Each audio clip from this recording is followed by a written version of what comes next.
தனுசு ராசிக்காரர்களுக்கெல்லாம் இந்த சுக்கிர பயிற்சி என்ன பலன்களை தரப்போகிறது? நண்பர்களே, தனுசு ராசிக்கும் சுக்கிரனுக்கும் 7ஆம் பொருத்தம். காரணம் என்ன அப்படின்னு ஒன்று புரிந்து கொள்ளுங்கள். உலகத்தில் நீங்கள் எதை வேணால் திரும்ப சரி பண்ணிடலாம். இப்போது உடம்பு சரியாகுது, சரி பண்ணிடலாம். பணம் இல்லை, சரி பண்ணிடலாம். ஆனால் ஒரு பேர் போயிடுச்சு அப்படின்னா போனது தான். அந்த அந்த பேரை திரும்பவும் வந்து நீங்கள் சம்பாதிக்கிறது ரொம்ப கஷ்டம். 6 கோடியவன் தேவையில்லாத பிரச்சனைகளுக்கு வழிவகுக்கும். இன்னாரோட உங்களுக்கு சம்பந்தம், இன்னாரோட உங்களுக்கு தொடர்புங்கிற மாதிரி கொண்டு போயிடும். ரொம்ப ஜாக்கிரதையாக இருங்க. 6 கூடியவர் 4ஆம் இடத்தில் இருக்கும் பொழுது அந்த 4ஆம் இடம் என்பது கெட்டு போகிறது. 4ஆம் இடம் கெட்டு போச்சுன்னா சர்வமும் நாசம். நற்பெயரை ஒரு தடவை பேர் இழந்துட்டிங்கன்னா பிடிக்கிறது கஷ்டம். ஸோ ரொம்ப ஜாக்கிரதையாக இருக்கணும். தனுசு ராசிக்காரர்கள் நீங்கள் வந்து ஒவ்வொரு ஸ்டெப்பையும் பார்த்து எடுத்து வைக்கணும். 4ஆம் இடம் என்பது வேற என்னெல்லாம் சொல்லலாம் அப்படின்னு பார்த்தீங்கன்னா, சுகஸ்தானம், உயர்கல்வி, உயர் பதவி, மதிப்பு, மரியாதை. ஸ்ரீமடம் உலகின் ஒரே விஸ்வரூப விஷ்ணு மாயா சாத்தன் மடம். ஜோதிட உலகின் சூப்பர் ஸ்டார் பிரம்மஸ்ரீ ராம்ஜி சுவாமிகள் அழைக்கிறார். ஸ்ரீமடம் வாங்க, சந்தோஷமா போங்க.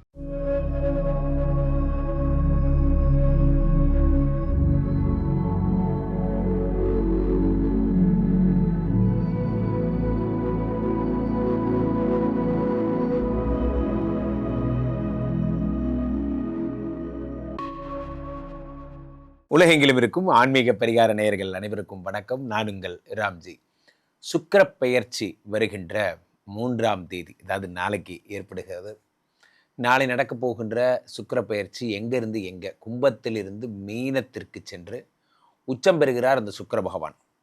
சுக்கிர பகவான் உச்சம் பெறுவதால் எந்தெந்த ராசிக்காரர்களுக்கு என்னென்ன பலன்கள் ஏற்பட போகிறது என்பதை நாம் பார்க்கிறோம். அவ்வகையில் முக்கியமான விஷயம் என்ன அப்படின்னா, இந்த கிரகங்கள்லேயே இந்த சுக்கிரன் மட்டும்தான் சுகங்களை தருபவர். அதனால தான் சுக்கிரமூர்த்தி சுபமிகை ஈவாய் வக்கரமின்றி வரமிகத் தருவாயின்லாம் சொன்னாங்க. இந்த சுக்கிரன் வந்து உச்சமடைகிறது வந்து ஒரு சாதாரண விஷயம் அப்படின்னு எடுத்துக்க முடியாது. காரணம் என்னவென்றால், எல்லா கிரகங்களும் இப்பொழுது கும்பத்தில் இருக்கிறது. கிட்டத்தட்ட 5 கிரகங்கள் கும்பத்தில் இருக்கிறது. இந்த நேரத்தில் சுக்கிரன் வந்து மீனத்தில் உச்சமடைவது ஒரு பெரிய ட்ரெண்ட் செட்டிங் ஒரு விஷயமாக இருக்க போகிறது. அடுத்த ஒரு மாதமும் இதை பற்றி தான் பேச போகிறோம். காரணம், இந்த சுக்கிர பகவான் அத்தனை சக்தி மிகுந்தவர். கிரகங்களில் ப்ரஹஸ்பதி குருவிற்கு இணையான அசுர குரு யாருன்னா அது சுக்கிராச்சாரியார் தான் என்பதில் எந்த மாற்று கருத்தும் இல்லை. ஸோ என்னென்ன பலன்கள்லாம் தராருங்கிறத பார்த்துடலாம். தனுசு ராசிக்காரர்களுக்கெல்லாம் இந்த சுக்கிர பயிற்சி என்ன பலன்களை தரப்போகிறது? நண்பர்களே, தனுசு ராசிக்கும் சுக்கிரனுக்கும் 7ஆம் பொருத்தம். காரணம் என்ன அப்படின்னா, உங்களுக்கு ராசியாதிபதி Guru Bhagavan. You are the children's of Brihaspati Guru Bhagavan. Shukra பகவான் 6 கூடையவர். அவர் வந்து யார்? அசுரகுரு. நமக்கும் அவருக்கும் வாக்கியா தகராறு. இவங்களுக்கு அவங்களுக்கு செட் ஆகாது, அவங்களுக்கு இவங்கள செட் ஆகாது. அப்போ 6 கூடைய சுக்கிர பகவான் உச்சமானால் என்ன ஆகும் 4ஆம் இடத்துல அப்படின்னா, இந்த ஒரு மாதமும் அமைதியாக இருக்கணும். தனுசு ராசிக்காரர்கள் நீங்கள் எதுலேயுமே இன்வால்வ் ஆகாமல் அமைதியாக இருக்கிறது உங்களுக்கு நல்லது. காரணம் என்னவென்றால், உங்களுக்கு 6 கூடைய சுக்கிர பகவான் 4ஆம் இடத்துல உச்சம் பெறுகிறார். 4ஆம் இடம் என்பது உயர்கல்வி, உயர் பதவி, மதிப்பு, மரியாதை இதெல்லாம். அப்போ நம்மளுடைய அருமை பெருமைக்கு ஆபத்து வரப்போகிறா அப்படிங்கிற மாதிரி நீங்கள் ரொம்ப ஜாக்கிரதையாக இருக்கணும். 4ஆம் இடம் என்பது என்ன? உங்களுடைய கற்பு. 4ஆம் இடம் என்பது உங்களுடைய கௌரவம். ஸோ இந்த கௌரவம், கற்பு இந்த மாதிரி இடத்துலலாம் வந்து சுக்கிர பகவான் உச்சம் 6 கோடியின் உச்சம் ஆகும்போது ரொம்ப ஜாக்கிரதையாக இருக்க வேண்டிய பீரியடு. நண்பர்களே, ஒன்று புரிந்து கொள்ளுங்கள். உலகத்தில் நீங்கள் எதை வேணால் திரும்ப சரி பண்ணிடலாம். இப்போது உடம்பு சரியாகுது, சரி பண்ணிடலாம். பணம் இல்லை, சரி பண்ணிடலாம். ஆனால் ஒரு பேர் போயிடுச்சு அப்படின்னா போனது தான்.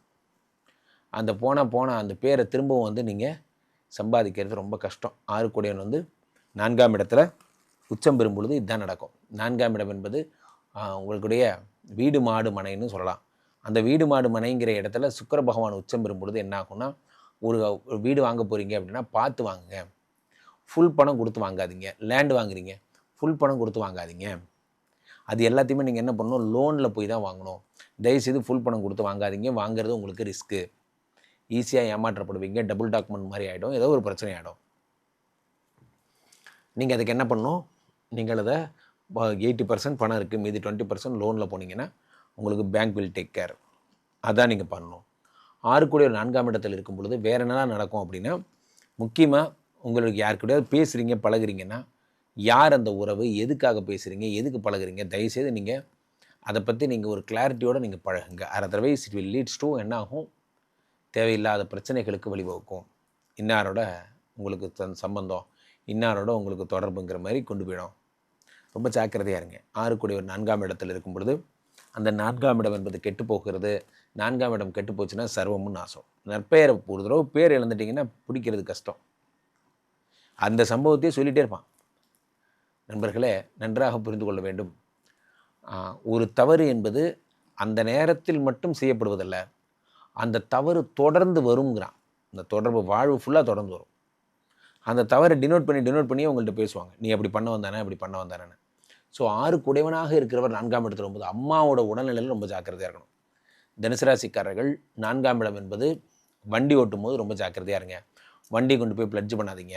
4ஆம் இடம் என்பது லேண்டு டாக்குமெண்ட்டை பிளட்ஜ் பண்ணுறது, கார் டாக்குமெண்ட்டை பிளட்ஜ் பண்ணுறது போன்ற எண்ணங்கள் எல்லாம் உங்களுக்கு வரும். ஸோ சுகஸ்தானம் கெடுகிறது. சில பேருக்கு வந்து என்ன ஆகும்னா, தனுசு ராசிக்காரர்களுக்கு ஊராக போய் சுற்றுற வேலையை கொடுப்பாங்க. அந்த வேலை, அந்த ஊருக்கு போங்க, இந்த ஊருக்கு போங்க, ஏதாவது ஒன்று பண்ணிகிட்டே இருப்பாங்க. நிம்மதியாக விட மாட்டேங்கிறாங்க சார். ஒரு கம்ஃபர்ட் ஜோனே இல்லை கம்பெனியில், ஒரே ரன்னிங் லைஃபாகவே இருக்குது போன்ற விஷயங்கள்லாம் உங்களுக்கு ஏற்படும். ஓடுறதும் ஒடியாறதுமாக இருக்கும் உங்கள் பொழப்பு, அந்த மாதிரிலாம் இருக்கும். காரணம் 6 கூடியவன் 4ஆம் இடத்துல இருக்கிறான். 4 அப்படிங்கிறது வேறு என்ன சொல்லலாம்னா உயர் கல்வி. சில பேர் ஏதாவது ஃபாரினுக்கு அப்ளை பண்ணியிருப்பீங்க, அந்த விஷயங்கள் தடைப்படும் பொழுது என்ன பண்ணணும், நீங்கள் அமைதியாக விடுங்க. ஒரு மாதத்துக்கு டைம் சரியில்லை, அடுத்த மாதம் தான் உங்களுக்கு அது கிடைக்கிறதுக்கான வாய்ப்புகள் இல்லை. சில பேர் அப்படி கிடைக்குது அப்படின்னாலுமே அதை தக்க வச்சுக்கிறதுல வரக்கூடிய ப்ராப்ளங்கள். 6 கூடியவன் 4ஆம் இடத்தில் வரும்பொழுது டிஃபால்ட்டாக இதெல்லாம் நடக்கும். ஸோ ரொம்ப ஜாக்கிரதையாக இருக்கணும் தனுசு ராசிக்காரர்கள். நீங்கள் வந்து ஒவ்வொரு ஸ்டெப்பையும் பார்த்து எடுத்து வைக்கணும். 4ஆம் இடம் என்பது வேறு என்னெல்லாம் சொல்லலாம் அப்படின்னு பார்த்தீங்கன்னா, சுகஸ்தானம், உயர்கல்வி, உயர் பதவி, மதிப்பு, மரியாதை, கற்பு. இதையும் தாண்டி 4ஆம் இடம் என்பது என்ன அப்படின்னா, உங்களுடைய முயற்சி, உங்களுடைய சாந்தமான குணம், இதெல்லாம். ஸோ நீங்கள் மனதளவில் நீங்கள் ஏதோ டிஸ்டர்ப் ஆக போகிறீங்க. என்ன ஆகுது அப்படின்னா, எதை தொட்டாலும் ஃபெயிலியராகவே இருக்குது, எதை தொட்டாலும் ப்ராப்ளமாகவே இருக்குது போன்ற எண்ணங்கள் உங்கள் மனதில் வரும். நண்பர்களே, ஒரு விஷயம் தெளிவாக புரிஞ்சுக்கோங்க. ஒரு வேலை எடுக்கிறீங்க அப்படின்னா அந்த வேலையை செய்ய மாட்டீங்களா அப்படிங்கிறது எதை சார்ந்து இருக்குது சொல்லுங்கள். உள்ளபடியே சொன்னால் உங்கள் உடல்நலம் சார்ந்து இருக்குது. சரி, ரைட்டு. அப்புறம் வந்து அதிர்ஷ்டத்தை சார்ந்திருக்கு. அப்புறம் உண்மையை சொல்லப்போனால் உங்கள் மனநிலையை சார்ந்திருக்கு. உங்கள் மனநிலை வந்து அந்த வேலையை பண்ணணுன்னு முடிவு பண்ணிடுச்சுன்னா அது பண்ணிடும். பண்ணக்கூடாதுன்னு முடிவு பண்ணால் அது பண்ணாது. அவ்வளோதான் சிம்பிள். 4ஆம் இடம் என்பது அப்படிப்பட்ட ஒரு இடம். அதில் 6 கூடையன் வரும் பொழுது மனசு சொல்லும் இன்றைக்கி லீவ் போட்டுடலான்னு. மனசு சொல்லும் இன்றைக்கி இந்த வேலையை போஸ்ட்போன் பண்ணலாம், போடா மந்த் ரிப்போர்ட் தானே, இன்றைக்கி தான் 22 தேதி, அது ஒன்று 8 நாள் இருக்குது மந்த் எண்டு வரதுக்கு. 29ஆம் தேதி உட்காந்து மந்த்லி ரிப்போர்ட் ரெடி பண்ணி 30ஆம் தேதி காலையில் கொடுத்துடலாம். இதுதான் பிரச்சனை. 22ஆம் தேதியே நீங்கள் கொஞ்சம் ரெடி பண்ணிட்டீங்கன்னா அதுக்கப்புறம் 29ஆம் தேதி பட்டி டிங்கிறீங்க பார்த்தா போதும். ஆனால் பிரச்சனை என்ன அப்படின்னா, நம்ம பெரும்பாலான நேரம் தனுசு ராசிக்காரர்கள் என்ன பண்ணுறோம், ஒர்க்கை போஸ்ட்போன் பண்ணுறோம். அதுதான் நமக்கு ஒர்க் லோடு வந்து அதிகமாகிறது. இந்த ஒரு மாதமும் கொஞ்சம் பிளான் பண்ணி ஒர்க்கெல்லாம் ஆன் த டே, ஸ்கெடியூல்டு டே, இன்றைக்கி நாள் வேலையை இன்றைக்கே முடிச்சிடுறேன். ஆஃபீஸ் போகிறவங்களா இருக்கலாம், நீங்கள் பிஸ்னஸ் பண்ணுறவங்களா இருக்கலாம், நீங்கள் என்னவா வேணா இருக்கலாம். நன்றாக புரிந்து கொள்ளுங்கள்.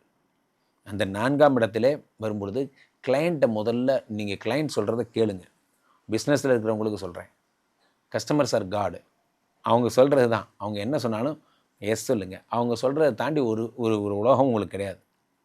அவங்க என்ன நினைக்கிறாங்களோ அது மட்டும்தான் நடக்கும். ஸோ அப்போ தனுசு ராசிக்காரர்கள் சுக்கிர பகவான் 4ஆம் இடத்தில் இருக்கும் பொழுது இதெல்லாம் நடக்கும். ரொம்ப ஜாக்கிரதையாக, முக்கியமாக பெயர் கெடாமல் பார்த்துக்கோங்க. தொடர்ந்து என்னை தொடர்பு கொள்ள விரும்புபவர்கள் கீழே போயிட்டுருக்க இந்த 2 நம்பரை கூப்பிடுங்க. உங்களுடைய சொந்த ஜாதகத்தை பார்த்து கொள்ளுங்கள். உலக புகழ் வாய்ந்த நமது விஸ்வரூப விஷ்ணு மாயா எழுந்தருளி இருக்கக்கூடிய புனிதமான இந்த ஸ்ரீமடத்திலே தினசரி நடக்கின்ற விஷ்ணு மாயா யாகங்களில் கலந்து கொள்ளுங்கள். டெய்லி ஸ்ரீமடம் வந்துட்டிங்கன்னா அந்த சாயந்தரம் 5 to 6 யாகங்களில் கலந்துக்கோங்க. கலந்துட்டு ஒரு ஜாதகம் பார்த்துட்டு போனீங்கன்னா உங்களுக்கு பிரச்சனைகளாக எதுவும் இருக்காது. என்னை ஆன்லைனில் புக் பண்ணணும்னு நினைக்கிறவங்க ஸ்ரீமடம்.in எனும் வெப்சைட்டில் நீங்கள் செக் பண்ணிக்கலாம். ராம்ஜி சுவாமிகள் எனும் இன்ஸ்டா ஐடியில் என்னை ஃபாலோ பண்ணிக்கலாம். மீண்டும் ஒரு நல்ல பதிவில் சந்திப்போம். நன்றி, வணக்கம்.